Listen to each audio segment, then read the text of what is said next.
Ассаламу алейкум, құрметті достар. Бүгін мен сіздерге көпшіліктің сұрауы бойынша өзімнің осындай орамал тігу әдісіммен бөлісемін.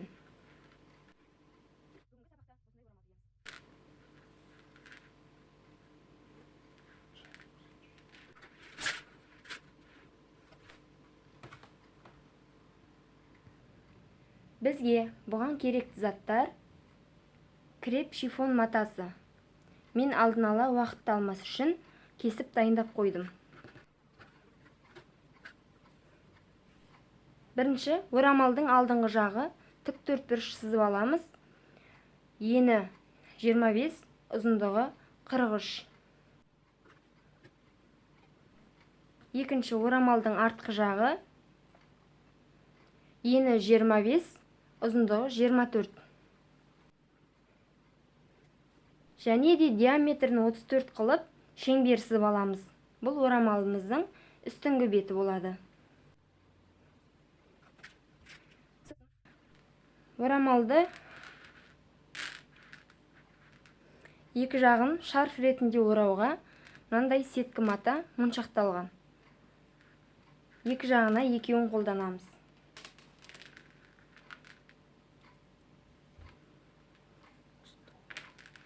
Ұзындығы 1 метр, ені 25. Және де орамалымыздың артқы бетіне резинка қолданамыз. Сонымен орамалымызды өзіміздің қалауымыз бойынша әсемдейміз. Бұған әртүрлі гүлдер қолдансақ болады.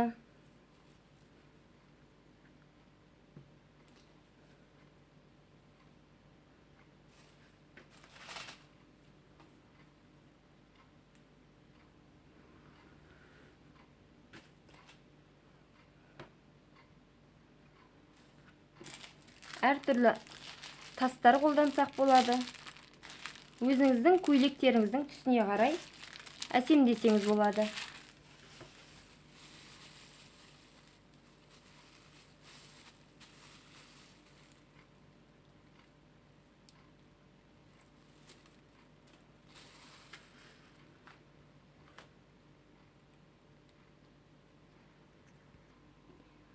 Енді орамалымызды гүлдермен, тастармен әшекейлейміз.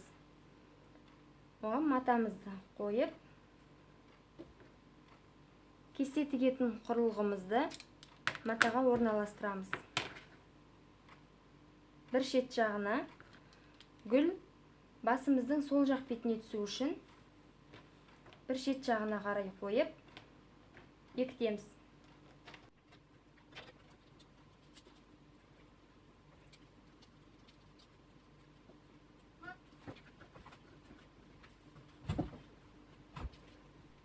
Енді гүліміздің біреуін қиып алып, орамалымызға тігеміз.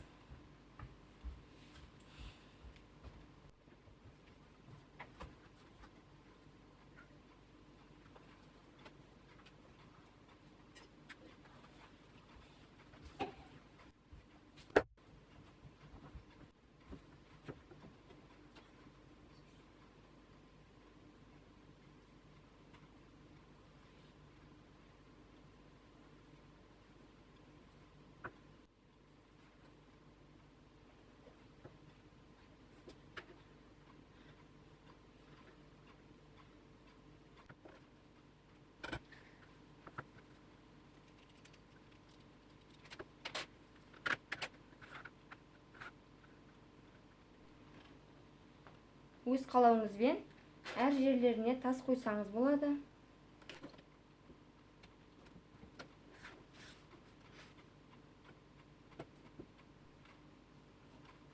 Осылай тастарды тігіп шығамыз.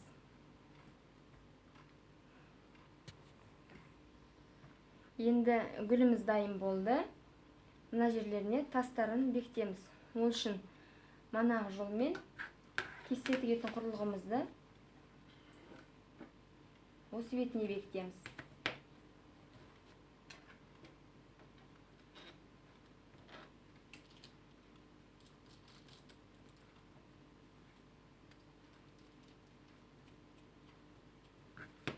Енді тастарымызды тігеміз.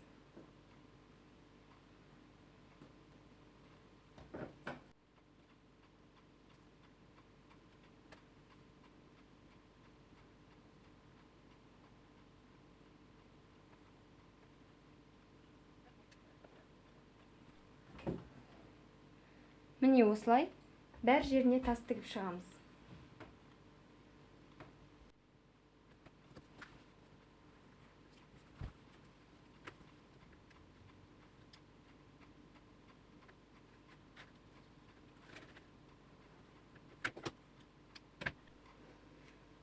Орамалымызды моншақтап, әсемдеп болдық.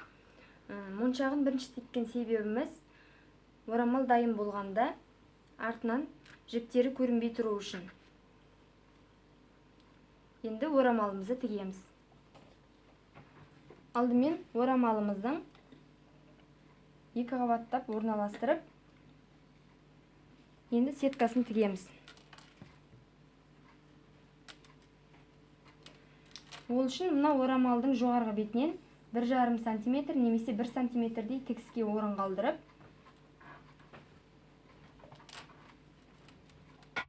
сеткамызды инелермен бекітеміз. Сетканы мынандай алып қайырамыз. Жоғарғы бетінен 1,5 см-дей орын қалдырамыз.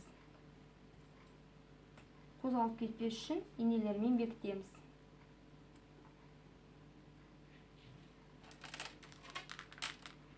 Сеткамыз үлкен қылып алғандықтан қайырып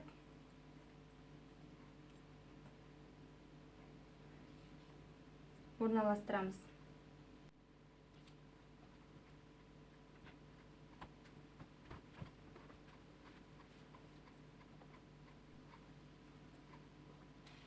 Мінекей үйісті орналастырып, үстін тігіспен тігіп шығамыз. Тіккен кезде мынандай болып оң жақ беті шығады. Осылай орамалымыздың екі бетін тігіп аламыз.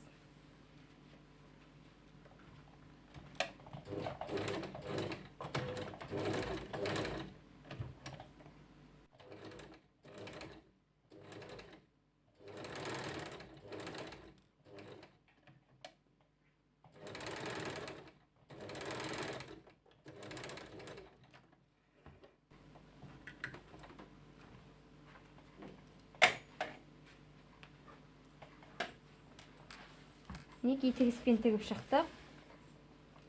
Оң бетін айналдырғанда осындай болады.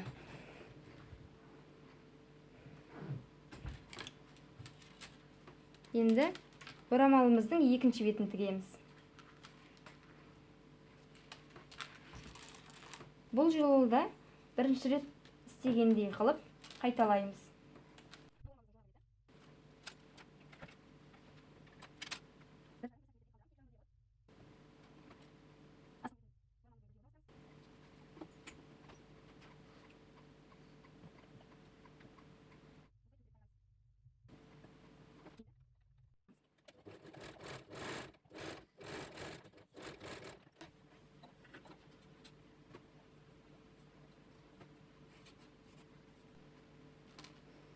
Мінекей орамалымыздың екінші беті де дайын болды.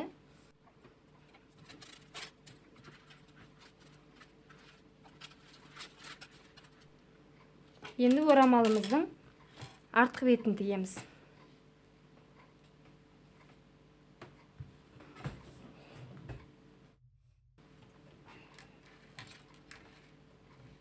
Енді артық жіптерін қиып тастайық.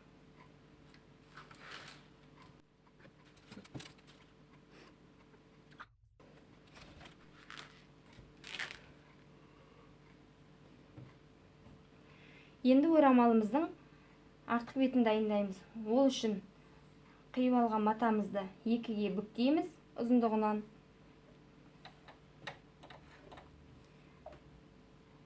Мына резинамыз сиятындай қалыңдықта 1,5 см-дей тігіп шығамыз.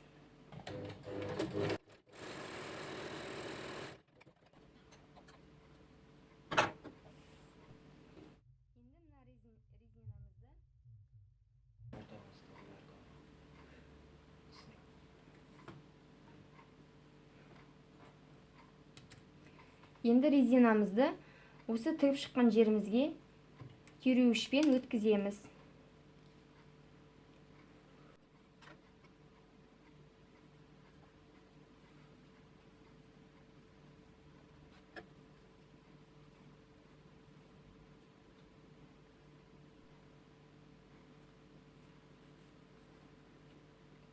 Бірінші мына бетін тігіп аламыз. Резинамыз қозғалып кетпес үшін бекітіп тігіп аламыз.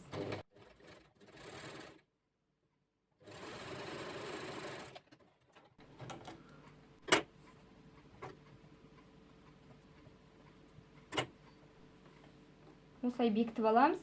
Енді резинамызды ары қарай өткіземіз.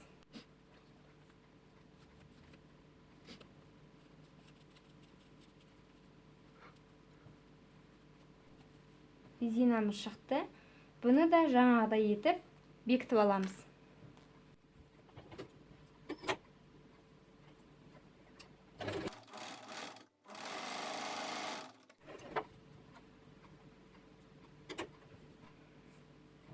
Міне осындай резинамыз орамалдың артқы бетінде тұрады. Енді орамалымыздың алдыңғы беті мен артқы бетін бірге біріктіреміз. Бір-бірінің үстіне осылай орналастырып тігіп шығамыз.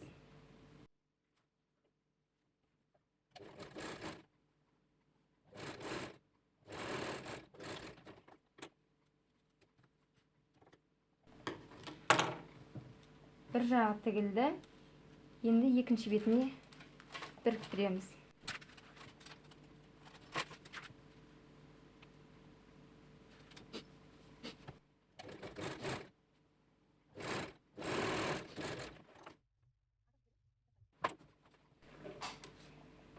Тігісіміз шашырап көрініп тұрмасы үшін оверлок немесе оверлок машинаңыз болмаса, ирек тігіспен тігіп шықсаңыз болады.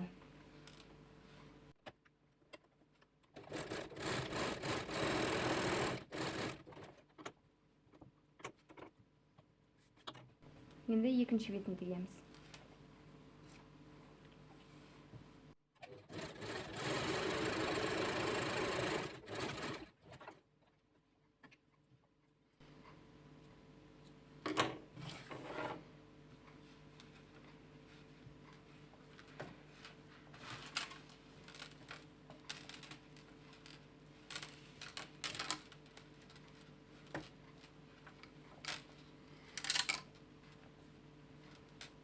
Міне, осылай орамалымыз дайын болады.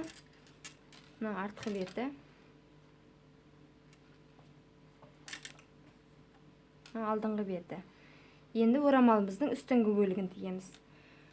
Оған манағы 34 диаметрлік шеңберімізді орналастырамыз. Орамалымыздың бетіне шеңберіміздің оң бетін орналастырып, оң беті мен оң бетін орналастырамыз.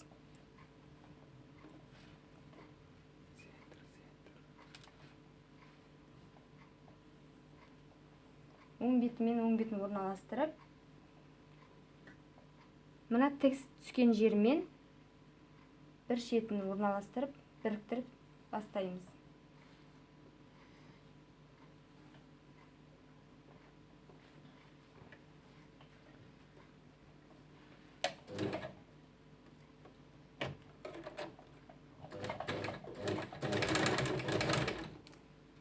Осылай орамалымыздың алдыңғы бетін шеңберімізбен біріктіреміз.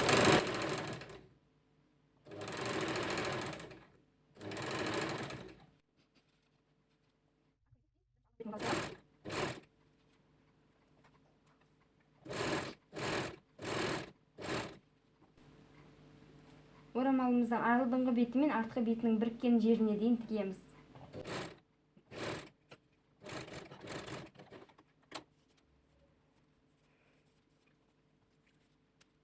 Осылай алдыңғы беті дайын болады.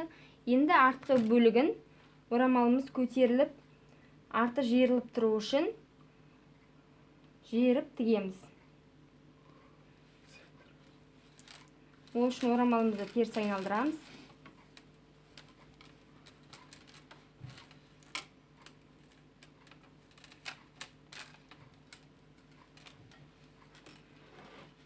Артқы бетінің ортасын тауып аламыз. Қайшымен белгілейміз. Бұлай мына артқы бетін біріктіріп, ортасын тауып аламыз. Қайшымен белгі қалдырамыз. Мінекей осылай белгі түседі. Және де шеңберіміздің де дәл солай ортасын тауып аламыз. Тігілгеннен кейін, алдыңғы бөлігі тігілгеннен кейін, қалған жерін осылай біріктіріп, ортасын тауып аламыз.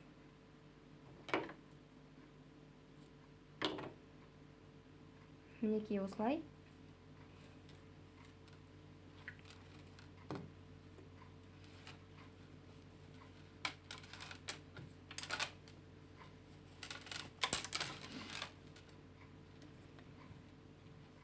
Орамалдың артқы бөлігімен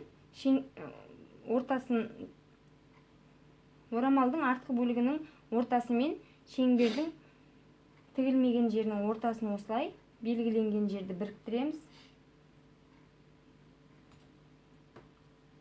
Инемен бекітеміз, қозғалып кетпес үшін. Енді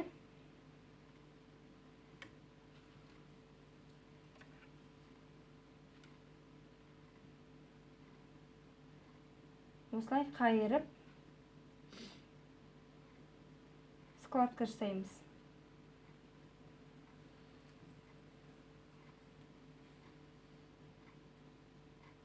Төрт немесе 5 складка жасауға болады.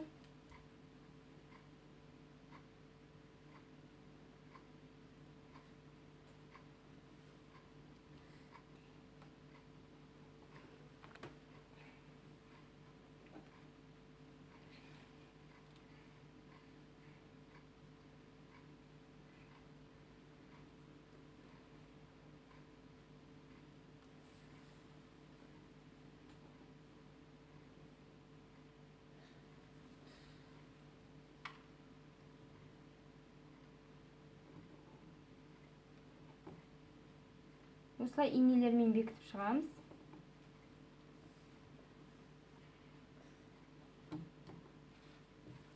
Мына бетінде осыған енді қарама-қарсы түрде складка жасаймыз.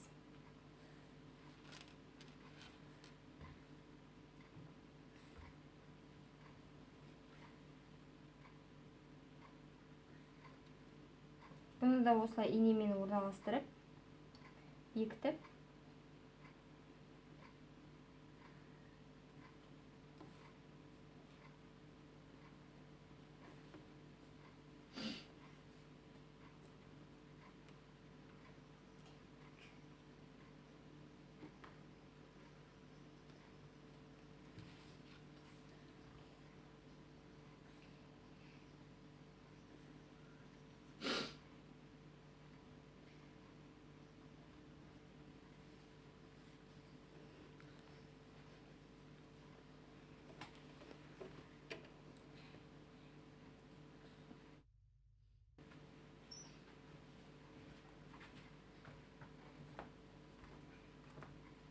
мінекей осылай орналастырып шығамыз бәрін.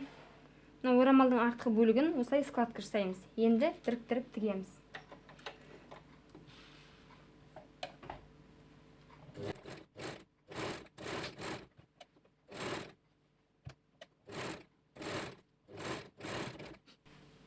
Мықты тұру үшін мен 2 қайтара жүргізіп тігемін.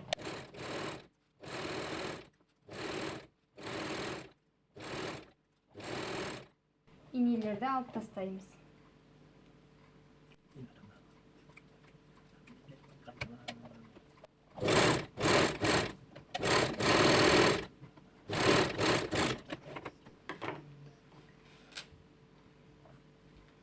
Енді ирек тігісті немесе оверлок тігісті машинамен тігіп шығамыз. Орамалымыздың ішкі беті әдемі көрінеді және де мықты тұрады.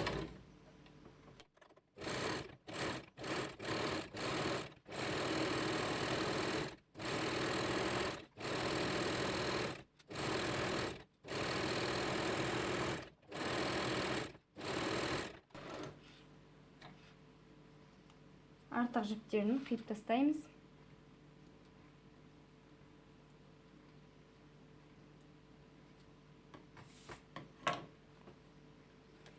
Енді оң бетін айналдырамыз.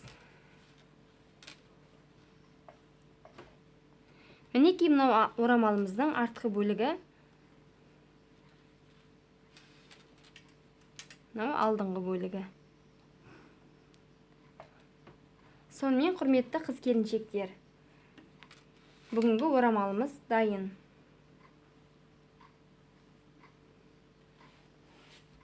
Келесі кездескенше сау болыңыздар. Ұнаса лайк басыңыздар, ұнамаса дизлайк бассаңыздар да болады.